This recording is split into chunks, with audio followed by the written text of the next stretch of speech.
Mungkin di antara kita hari ini bertanya, kenapa sih kita ibadahnya seperti ini? Kenapa sih kita orang Kristen tuh mesti ngumpul, mesti ibadah? Sekarang kan sudah bisa online, pastor. Saya bisa ibadah dari rumah dan kemudian nonton dan beribadah sendiri. Saudara-saudara, asal saudara tahu, ibadah online itu adalah sebuah keputusan oleh karena keadaan yang mana ada virus, dan virus itu kita tahu itu bukan dari Tuhan. Jadi sebuah keadaan dunia yang memaksa kita untuk tidak berkumpul lagi. Bukan cuma tidak berkumpul lagi, kita jadi takut dengan kerumunan orang. Sebelumnya tidak ada masalah kita kalau kita berkumpul satu dengan yang lain. Hari ini saudara-saudara, saya belakangan tuh batuk gitu ya. Mungkin karena terlalu banyak ngomong atau terlalu banyak makan-makan berminyak. Kalau dulu batuk biasa aja saudara-saudara. Hari ini di pesawat saudara batuk, saudara rasanya pembawa carrier COVID. Ngerti ya? Duduk di sebuah perkumpulan terus batuk mulai gatal. Waduh, gatal lagi nih leher gitu ya. Jadi mesti sedia botol minum yang isinya air panas di mana-mana. Supaya enggak, kenapa? Karena hari ini kalau saudara batuk di tengah kerumunan, saudara langsung dipandang COVID gitu loh, ngerti maksudnya? Saudara pembawa penyakit carrier. Padahal dulu biasa aja. Dulu kita berkumpul rame-rame, banyak orang tidak ada masalah. Why? Kenapa kita mulai kurang suka dengan kerumunan orang? Kenapa kita kurang suka berkumpul? Kenapa orang Kristen sekarang seolah-olah merasa bahwa saya kan bisa sendiri, saya bisa beribadah sendiri, online saja sudah cukup. Gereja menyediakan pelayanan online. Kalau saudara, just in case saudara benar-benar gak bisa datang ke gereja, saudara paling tidak bisa menikmati firman Tuhan.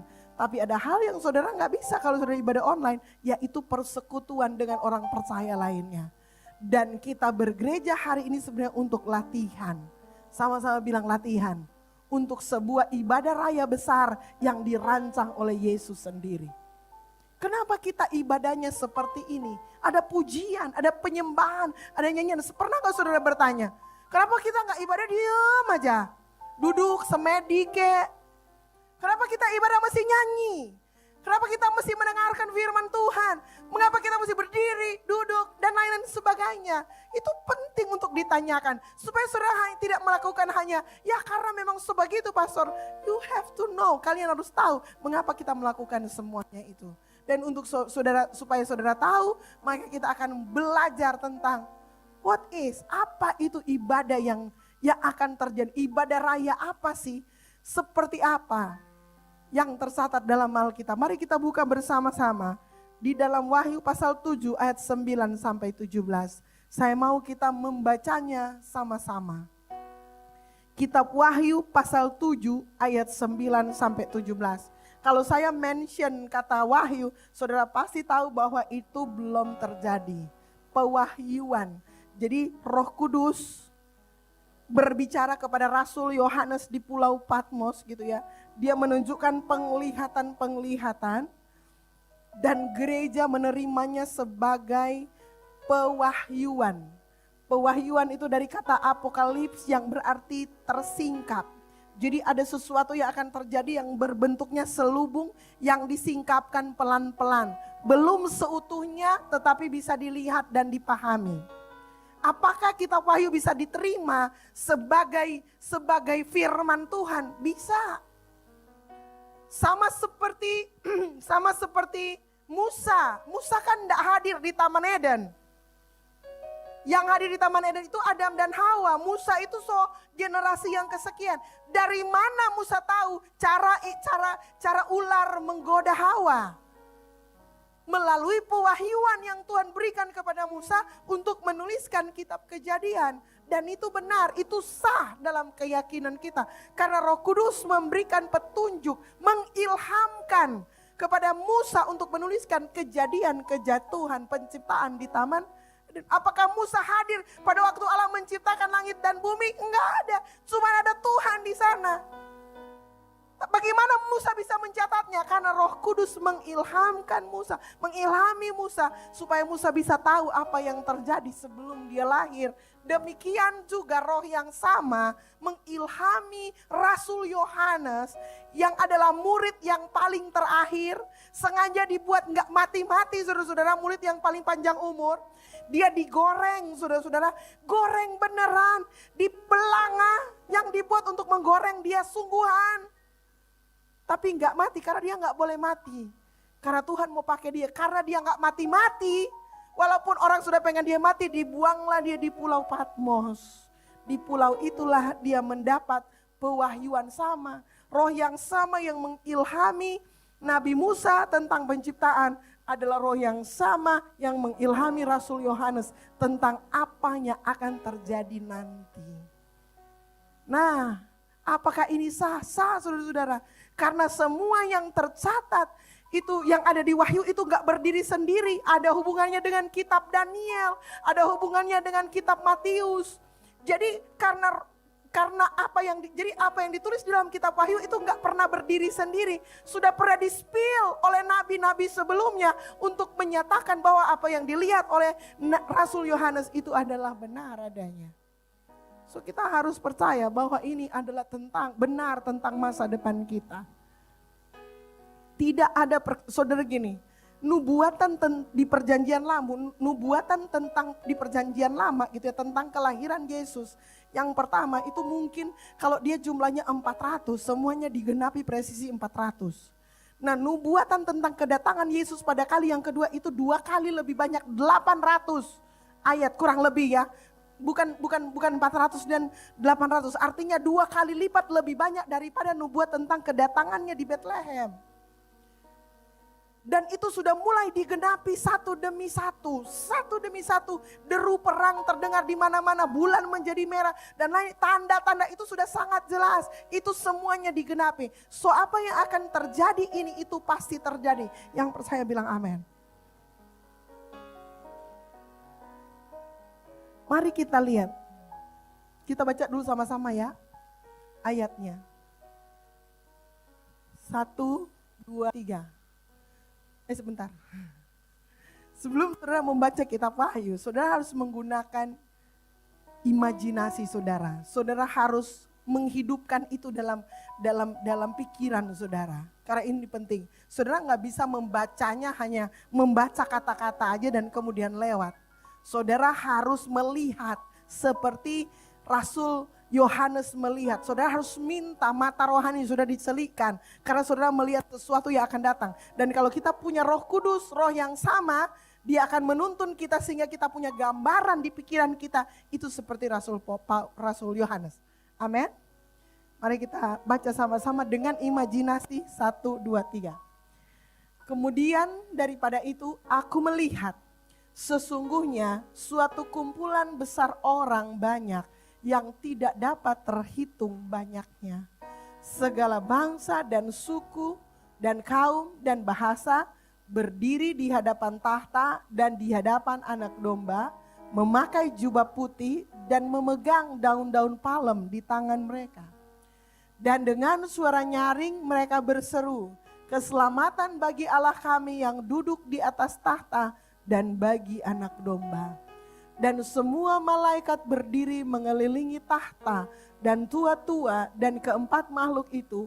Mereka tersungkur di hadapan tahta itu dan menyembah Allah. 13. Cuma sampai 12 saja. Oh 12, 1, 2, 3. Sambil berkata amin, puji-pujian dan kemuliaan dan hikmat dan syukur dan hormat dan kekuasaan dan kekuatan bagi Allah kita sampai selama-lamanya. Amin. Dan seorang dari antara tua-tua itu berkata kepadaku, siapakah mereka yang memakai jubah putih itu dan dari manakah mereka datang? Maka kataku kepadanya, Tuanku, Tuhan mengetahuinya. Lalu ia berkata kepadaku, mereka ini adalah orang-orang yang keluar dari kesusahan yang besar dan mereka telah mencuci jubah mereka dan membuatnya putih di dalam darah anak domba. Karena itu mereka berdiri di hadapan tahta Allah dan melayani Dia siang malam di bait sucinya. Dan Ia yang duduk di atas tahta itu akan membentangkan kemahnya di atas mereka. Mereka tidak akan menderita lapar dan dahaga lagi, dan matahari atau panas terik tidak akan menimpa mereka lagi.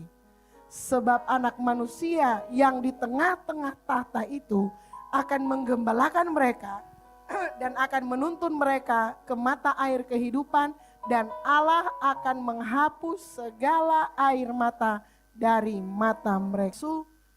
Yohanes, ketika dia lihat saudara-saudara ibadah, gambaran ibadah terbesar di sepanjang sejarah, artinya gereja nantinya akan seperti itu gitu ya. Yang pertama dia lihat itu kumpulan besar orang banyak. Apa yang dia lihat saudara? Kumpulan besar orang banyak. Ayat pertama tahan dulu. Ia melihat sesuatu yang belum pernah terjadi sepanjang sejarah, gitu ya. Sesuatu yang sangat banyak, kumpulan orang yang sangat banyak. Aku melihat sesungguhnya suatu kumpulan besar orang yang banyak, yang tidak dapat terhitung banyaknya. Sebanyak apa orang yang akan kumpul nanti saudara-saudara? Sebanyak orang yang pernah ada di muka bumi ini dari zaman Adam sampai zaman ini nanti. Bayangin ya, hari ini aja yang hidup hari ini itu ada kurang lebih 7 miliar orang hari ini yang hidup. Yang sudah pernah hidup dan mati itu juga bukan cuma 7 miliar saudara-saudara. Hari ini saja ya, yang hidup hari ini 7 miliar, saudara bayangkan kita ngumpul di satu tempat. Itu masih yang hidup hari ini. Belum yang hidup di zaman Nabi Musa. Belum yang hidup di zaman nabi-nabi perjanjian lama. Yang hari ini aja kumpul itu saudara-saudara sudah 7 miliar. Nah kalau ini Tuhan Yesus datang masih lama saudara-saudara. Saudara bisa bayangkan berapa banyak orang yang dilihat oleh Rasul Yohanes. Suatu kumpulan besar orang banyak yang tidak dapat terhitung banyaknya. Begitu dia lihat, orang semua. Dan itu membuat dia mencatat yang dia lihat adalah orang banyak. Oke? Jadi saudara mesti terbiasa dengan kumpulan orang banyak. Amin. Makanya saudara disuruh bergereja. Karena gereja adalah tempat kita belajar berkumpul dengan orang lain. Amin. Suatu kumpulan orang besar banyak yang tidak dapat hitung banyaknya. Ini catat baik-baik saudara-saudara. Dari segala bangsa dan suku dan kaum dan bahasa sampai 4 saudara-saudara dinyatakan. Jadi Rasul Yohanes itu mencoba menyatakan siapa aja 4 kumpulan orang ini, dan dia bilang segala bangsa.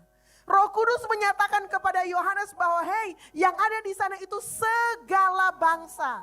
Which is semua bangsa yang pernah ada di muka bumi ini akan ada di sana. Minimal perwakilannya. Oke? Segala bangsa itu sebabnya Yesus mengamanatkan kepada kita yang masih hidup hari ini. Go, pergilah ke segala bangsa. Untuk apa? Untuk memberitakan Injil, untuk memberitakan bahwa Yesus adalah Mesias, Yesus adalah Raja. Kenapa? Karena itu adalah kehendak Allah supaya bisa ngumpul nanti. Karena apa yang dilihat oleh Yohanes ini tidak mungkin terjadi kalau ada satu bangsa yang miss. Ada satu bangsa nih, ada satu suku bangsa nih yang gak mengenal Injil. Gak akan terjadi apa yang dilihat oleh Rasul Yohanes. Itu sebabnya we have to go. Kita diperlengkapi. Saya kasih tahu ya, satu-satunya alasan mengapa saudara masih ada hari ini, itu bukan apa-apa, karena saudara ingin segala bangsa diselamatkan at any cost. Saya pikir kita nih terlalu banyak dimanja, dibohongi, dan lain-lain sebagainya untuk bilang, iya kamu tenang-tenang saja. No, kita nggak boleh jadi seperti itu. Kita boleh beribadah di sini, tapi kita harus ingat misi utama kita adalah supaya Yesus bisa dikenal. Yesus terkenal dan bisa dikenal oleh seluruh bangsa. Katakan amin. Sudah percaya itu? Harus kita. Dan hanya kita yang diminta oleh Tuhan untuk melakukannya. Bukan cuman gembala sidang of course. Kita semua harus ambil tanggung jawab ini. Kita perlu memastikan nanti di dalam ibadah raya terbesar sepanjang sejarah di mana Yesus dimuliakan itu segala bangsa. Karena itu keinginan Yesus. Yesus melihat segala bangsa dan suku dan kaum dan bahasa. Semua bahasa di bumi ini. Saya ke Amerika sudah tahun 2015 pergi ke yang namanya satu tempat The Bible Museum. Dan lihat di sana sudah ada 7 lantai. Lantai yang ke-7 itu tentang Alkitab dan Alkitab yang diterjemahkan oleh semua bahasa termasuk Alkitab bahasa Tombulu. Saudara tahu ada Alkitab bahasa Tombulu? Alkitab bahasa Manado, siapa yang pernah download Alkitab bahasa Manado? Perjanjian baru aja.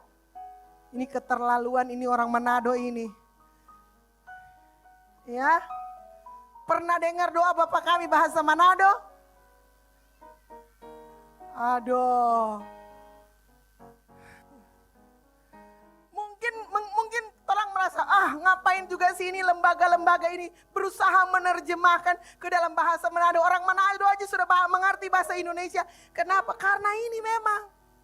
Karena mungkin di pikiran mereka mungkin saja ada orang Manado, ada orang Minahasa, ada orang Sulawesi Utara yang tidak bisa berbahasa Indonesia. Cuma bisa berbahasa Manado. Jadi harus diterjemahkan dengan bahasa sukunya.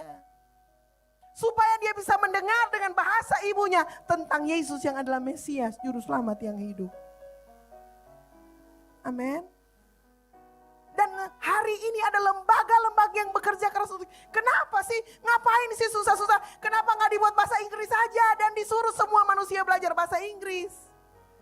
Sehebat-hebatnya bahasa Inggris, ternyata masih ada banyak bahasa lain juga di muka bumi ini yang kita perlu jangkau dengan bahasa mereka sendiri. So, segala bahasa akan berdiri di hadapan tahta dan di hadapan anak domba, memakai jubah putih dan memegang daun palem di tangan mereka. Jadi kumpulan orang ini hanya akan terjadi kalau saya dan saudara tahu dan sadar bahwa one day we will be there. Dan begini saudara-saudara, saya cuma mau mengingatkan kepada saudara-saudara, pastikan dalam kumpulan itu ada keluarga saudara. Pastikan dalam perkumpulan yang dilihat oleh Rasul Yohanes ada keluarga saudara. Ada ponakan saudara yang nakal. Ada om saudara yang susah bertobat. Ada keluarga saudara yang hatinya keras. Hati keras, kepala keras. Yang hidupnya selama di bumi ini nyebelin kita. Tapi kan kita gak mungkin begini. Aduh gak ada doa baking dapat benci sekali Pak, kita pergi juga ada di sana. Kita nih mau sama-sama dengan ngana di surga. Gak bisa. Menurut saudara, kalau saudara lihat ini, nih saya tanya, lebih banyak di surga atau di neraka? Kumpulan orangnya. Loh, harusnya di surga. Dan saya sih percaya terjadi di surga lebih banyak. Karena kalau enggak berarti Tuhan kurang kuat. Tuhan kuat, jadi di neraka akan ada orang gitu ya. Dan Dr. Billy Graham bilang, orang yang sampai akhirnya berakhir di neraka, itu bukan karena kehendak Tuhan, itu keputusan pribadinya. Ya, Itu bukan karena Tuhan tidak menghendaki dia di surga. Tuhan menghendaki dia di surga, tapi dia memilih untuk berada di neraka. Nah, bagaimana supaya mencegah orang-orang ini tidak berada di neraka? Itu tugas kita yang masih hidup. Untuk apa? Untuk menjawab apa yang dilihat oleh Rasul Yohanes. Mereka harus ada di sekitar kita. Ini ke kaum kita. This is my people. Kaum kita. Suami, istri, anak, ponakan, cucu. Mungkin kalau ini terjadi masih lama ya, cucu dari cucu kita. We have to make sure mereka ada dalam perkumpulan ini. Karena saya nggak mau membayangkan saya ada di sini. Dan ada satu anggota keluarga keturunan saya mungkin yang ke-8 yang tidak mengenal saya. Tapi secara garis keturunan ini anaknya cucunya Pastor Melan. Tidak ada di sana. Kita harus mencegah itu terjadi. Tidak boleh hanya saudara yang ada di sana. Kita harus bersama dengan kumpulan kita. Pack kita. Gerombolan kita. Memuji Tuhan bersama-sama. Di tempat itu. Katakan amin. Jadi yang Rasul Yohanes lihat itu bukan emas. Jalan yang terbuat dari emas, yang dilihat pertama adalah kumpulan orang. Sangat banyak. Gitu ya. Saya hari ini kan ada AI ya saudara-saudara. Jadi saya minta tolong bikin dong. Gambarkan ini Wahyu pasal 7 dan ini hasilnya. Gitu ya. Ini semampunya AI kita untuk bikin gambar. Cakep gak saudara? Tapi ini orang masih bisa dihitung sih. Masih bisa dihitung. Yang berdiri siapa saudara-saudara? Yang berdiri siapa? Kita. Yang duduk siapa? Kalau gereja hari ini yang duduk siapa? Jemaat. Yang berkhotbah? Pendeta. Yang berdiri? Pendeta. Nanti saudara harus biasa berdiri di sana. Karena memang disuruhnya berdiri. Ya ada sebagian yang akan tersungkur tua-tua di depan sana. Walaupun ini gambar ini belum sempurna gitu ya. Ya inilah mampu-mampunya AI kita bikin gitu ya. Yang gak sempurna karena masih ada 4 makhluk yang ada di situ. 24 tua-tua juga belum ada kelihatan gitu ya. Orang-orangnya di sini juga bukan cuma pakai baju putih saudara-saudara, tapi pegang daun palem. Keren gak saudara ada di sini? Saudara mau? Amin. Semua bangsa berkumpul. Berdiri di hadapan Tuhan. Ini ayatnya luar biasa saudara-saudara. Berdiri di hadapan tahta dan di hadapan anak domba. Memakai jubah putih dan memegang daun palem di tangan mereka. Jadi satu saat kita semua akan berdiri. Dan saudara perhatikan di sini tidak ada VIP. Tidak ada jenderal. Tidak ada presiden. Tidak ada kuntua. Tidak ada. Tidak ada lurah. Tidak ada. Bahkan tidak ada lagi Pastor Melan. Sama semua di hadapan Tuhan. Tidak ada orang kaya, tidak ada orang miskin, tidak ada orang menengah, tidak ada. Semua. Gak ada, semuanya di sini akan jadi worship leader. Saudara harus leading yourself to worship.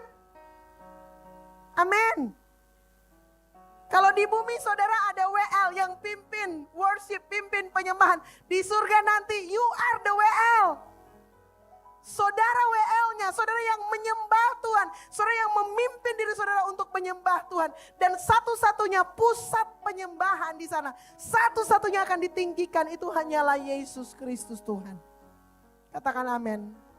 Saudara, mengapa kita beribadah di bumi ini hari ini? Itu sebenarnya bukan untuk supaya saudara yang lemah dikuatkan. Saudara punya pergumulan dipulihkan. Begini, kita sering salah konsep, kita berpikir, kita mau ibadah supaya kita stres hilang. Nah, bukan itu saudara-saudara. Kalau kita beribadah, tujuan kita adalah untuk menyembah dan meninggikan Yesus. pada saat saudara meninggikan Yesus dan tidak fokus kepada persoalan saudara, saudara disembuhkan. Amin.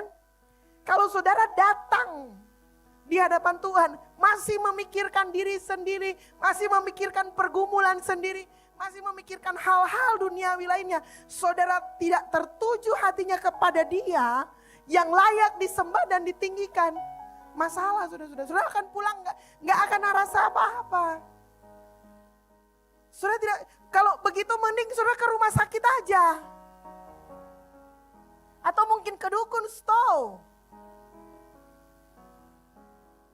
Kalau saudara datang ke sini, saudara akan datang untuk menyembah Tuhan. Kalau saudara kita sedang berkumpul, maka hati dan pikiran kita harus ditujukan hanya kepada Tuhan. Saya akui saudara-saudara, kadang dalam beribadah kita tuh kena distraction dari pagi, telat lah bangun, hari Minggu kok ternyata mesti ke ibadah, baju belum siap, belum di jalan, macet, ketemu orang, sampai di gereja, hati dan pikiran gak untuk menyembah Tuhan. Sudah hanya sekedar absen aja datang kebaktian. Saudara miss the point. Saudara kalau beribadah saudara harus datang, hati dan pikiran saudara tertuju kepada Yesus saja. The moment saudara masuk di ruang kebaktian, saudara harus pastikan hati dan pikiran saudara tertuju kepada Yesus. Hanya untuk menyembah Yesus yang adalah Tuhan dan Raja kita. Dan kemudian ketika dalam penyembahan itulah, oleh karena kekuatan dan keperkasaannya Tuhan, oleh karena pekerjaan Roh Kudus, Roh Allah di dalam diri kita, kita terkoneksi dengan Dia Sang Pencipta, kita disembuhkan. Amin. Jadi bukan datang dan fokus kepada penyakit kita. Seolah-olah itu terlalu besar bagi Tuhan. Penyakit aja takut ada di hadapan Tuhan. Jadi bawa dirimu dan penyembahanmu kepada Yesus. Dan semuanya akan dibereskan oleh Tuhan. Teraminkanlah, carilah dahulu kerajaan Allah dan kebenarannya. Kerajaan Allah bukan soal makan dan minum dan pakai. Tapi soal kebenaran dan kuasa. Ketika saudara beribadah, saudara harus bawa diri saudara untuk masuk mengalami kuasa Tuhan. Mengalami kebaikan Tuhan. Mengalami kemurahan Tuhan dalam situasi penyembahan. Baru saat itulah saudara dipulihkan, diubahkan. Ditransform dari dalam keluar. Itu manfaat ibadah saudara-saudara yang kita lakukan sekarang. Percuma saudara ada di sini, tapi hati dan pikiran saudara tidak untuk Yesus. Amin. Percuma saudara hadir sudah menyisihkan waktu, meninggalkan segala sesuatunya, tapi hati dan pikiran saudara tidak untuk Yesus. Semua penyembahan kita harus ditujukan hanya kepada Yesus Kristus Tuhan kita. Doa kita, apapun yang kita lakukan, tujukan kepada Yesus Kristus. Amin. Kita kasih tepuk tangan untuk Tuhan yang luar biasa. Apa yang terjadi saudara-saudara? Mungkin ini alasannya ada Pespa Rawi, lomba paduan suara. Kenapa saudara-saudara? Karena di surga kita tuh bagiannya nyanyi. Sambil begini, dan semua malaikat berdiri mengelilingi tahta, dan tua-tua dan keempat makhluk itu mereka tersungkur di hadapan tahta. Jadi malaikat dan tua-tua itu dipercaya para rasul gitu ya. Kita percaya ada murid Yesus itu disebut sebagai tua-tua. Dan keempat makhluk itu mereka tersungkur di hadapan tahta dan menyembah Allah sambil berkata, amin. Puji-pujian dan kemuliaan dan hikmat dan syukur dan hormat dan kekuasaan dan kekuatan bagi Allah kita sampai selama-lamanya. Amin. Dan seorang dari antara tua-tua itu berkata kepadaku, siapakah orang yang pakai jubah putih? Oh ya saudara-saudara, ketika beribadah gitu ya, dinyatakan, dilihat oleh Yohanes, mereka semua pakai baju putih. Oh berarti di surga gak ada baju berwarna, gak lagi ya, gak ada. Bukan itu, maksudnya lebih kepada inilah orang-orang yang kalau jubah ini adalah perbuatan, maka ini perbuatan-perbuatan kita yang telah ditebus oleh darah Yesus. Amin. Jadi jubah putih itu melambangkan, itu sebabnya ada gereja. Sampai hari ini kalau kebaktian harus pakai baju putih karena mereka sedang latihan. Nah, padahal yang dimaksud ini adalah simbol dari kehidupan yang ditebus oleh darah Yesus. Perbuatan-perbuatan, buat apa saudara hari ini pakai baju putih tapi saudara perbuatannya nggak disucikan oleh darah Yesus. Oke, pastikan kalau saudara pakai baju putih, baju merah, baju hitam, baju kuning, bukan soal pakaian tapi soal kehidupan yang telah disucikan oleh darah Yesus. Apakah engkau telah mempersembahkan hidupmu sebagai persembahan bagi Yesus Kristus? Apakah dirimu telah dimeteraikan oleh darah Yesus sebagai tanda? Mengapa kita mengambil perjamuan, makan tubuh dan minum darah Tuhan Yesus Kristus? Untuk kita bisa masuk ke tempat ini, kita memang mesti disucikan dengan darah Yesus. Darah kita so kotor, harus disucikan dengan darah Yesus.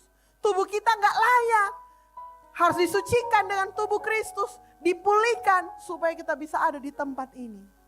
Itu tanda, simbol, kode, keyword, password, paski, apa lagi yang bisa bawa kita ke sana. Amin. Ada amin. Yes.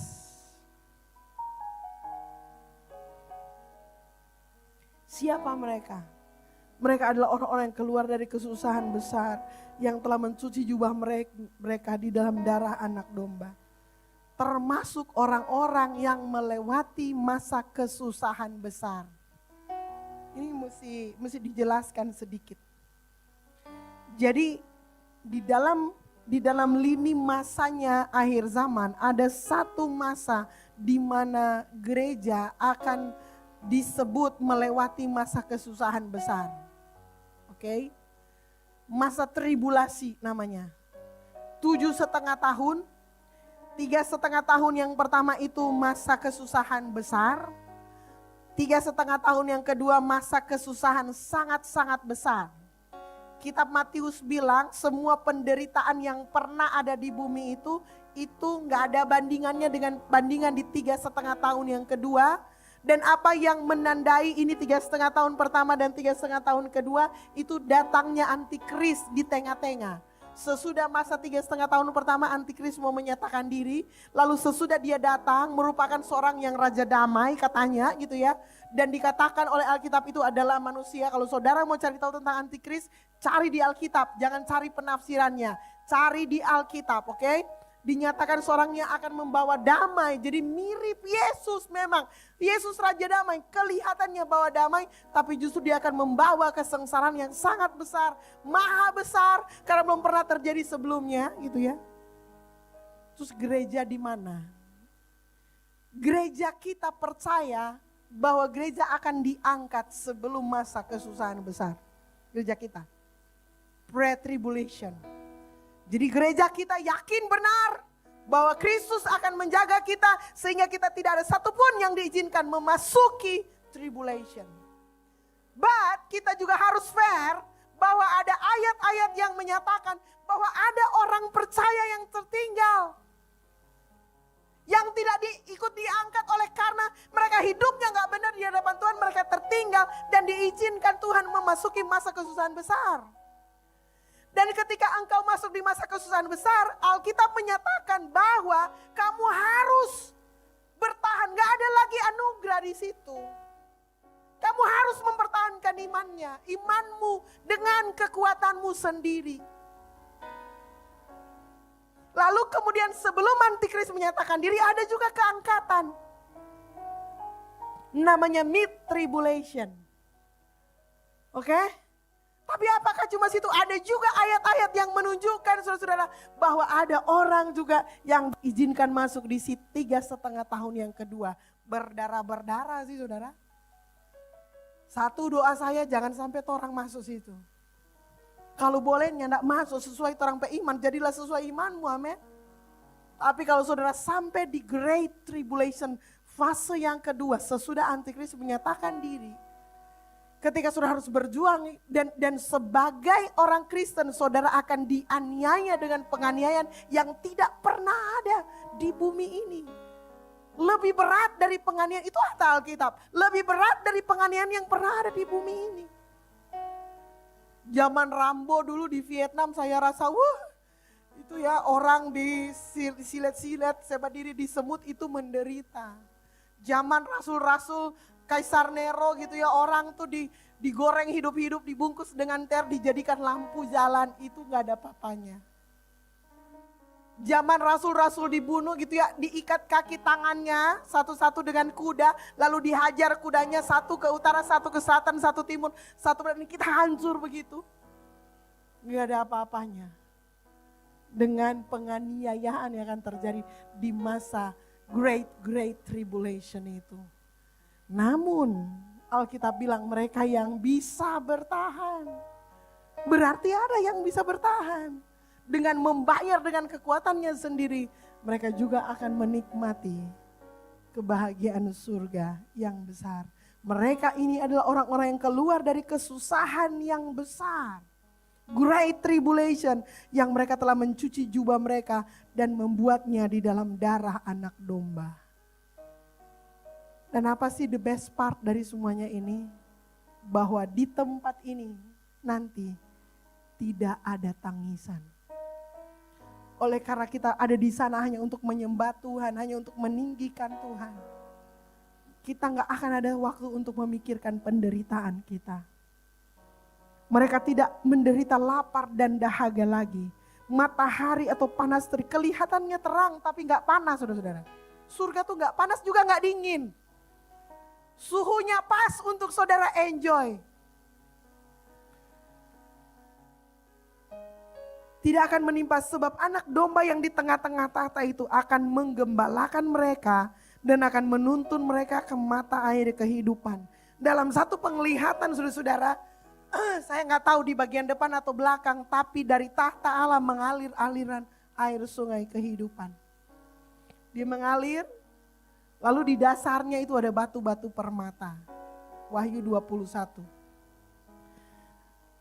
Akan menggembalakan mereka dan menuntun mereka ke mata air kehidupan, dan Allah akan menghapus segala air mata mereka.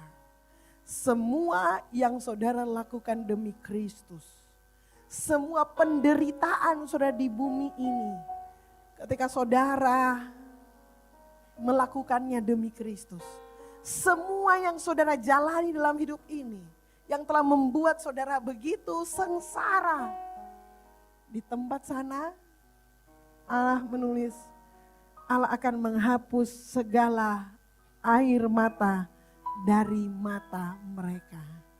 Dari sinilah lahir lagu kelak tak ada tangisan. Emang sudah gak bisa nangis. Sudah dihapus air matanya oleh Tuhan. Di sana hanya ada pemuliaan, kemuliaan yang besar ketika kita hidup. Dan gini loh saudara-saudara, ketika kita ada di sini, of course, kita hanya akan terpukau kepada Yesus. Kita nggak ada waktu lagi untuk lihat di sebelah kita, ya pengen baju pakai rok pendek, nyanda. Kita nggak ada punya waktu untuk mikirin diri kita lagi. Mikirin orang lain. Ketika kita ada di tempat ini, kita tuh hanya mikirin, dan ketika kita mengalami Yesus, oh Yesus luar biasa sekali. Saudara pernah gak dalam penyembahan di bumi ini gitu ya, saudara berdoa sama Tuhan, saudara menyanyikan pujian, dan Tuhan menjamah saudara, dan saudara feels like heaven. Saudara punya beban seperti diringankan begitu gitu ya. Saudara merasa seperti dilepaskan dan lain sebagainya. Itu baru glimpse, itu baru ujung kukunya surga. Nanti di sana saudara dalam kemuliaan Tuhan, saudara gak ada waktu benar-benaran untuk mikirin diri sendiri. Saudara akan tenggelam dan terpukau menggahnya kemuliaan Allah yang dinyatakan. Itulah ibadah kita nanti di sana. Pesannya apa Pastor Melan? Pesannya adalah Yesus mau semua bangsa, suku dan bahasa ada di sana. So kita yang di bumi ini jangan bekerja hanya untuk for living, hanya untuk di bumi ini saja. Bekerjalah untuk Tuhan. Untuk memastikan bahwa apa yang Yesus impikan, apa yang Yesus mau terjadi dalam hidup kita. Kadang kita terlalu sibuk dengan urusan-urusan dunia ini dan kita mengesampingkan sebenarnya misi Tuhan menempatkan kita di muka bumi ini. Alasan satu-satunya Tuhan belum memanggil kita pulang datang ke tempat ini, karena masih ada keluarga kita yang hidupnya, yang keselamatannya bergantung kepada kita. Masih ada saudara kita, saudara dekat, saudara jauh, yang keselamatannya bergantung kepada kesaksianmu selama masih di muka bumi ini. Engkau adalah saksi bagaimana Yesus baik dalam kehidupanmu. Ceritakan aja bagaimana Tuhan itu baik. Ambil bagian dalam misi ini. Bagaimana saudara memberitakan tentang siapa Yesus yang adalah Tuhan dan Raja kita.